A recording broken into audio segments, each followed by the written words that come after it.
Pada 21 Mei yang lepas, kira-kira jam 11.45 pagi, satu pasukan operasi penguasaan KKM Tawau telah merampas 2 buah kotak yang mengandungi bahan yang disyaki dadah di sebuah premis courier service.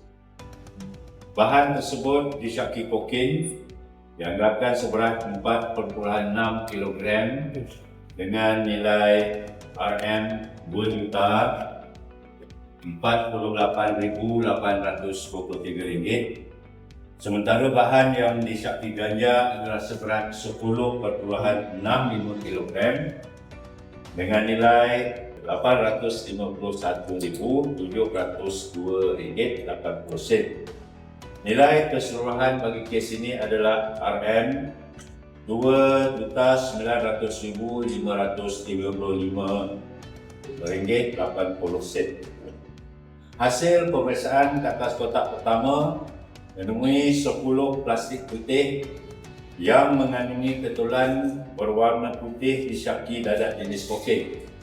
Manakala pemeriksaan ke atas kotak kedua menemui 10 bungkusan aluminium foil berwarna jingga yang mengandungi bumbu kering yang dimampatkan yang disyaki dadah jenis ganja. Modus operandi yang digunakan ialah mengirim bahan terlarang menggunakan courier service.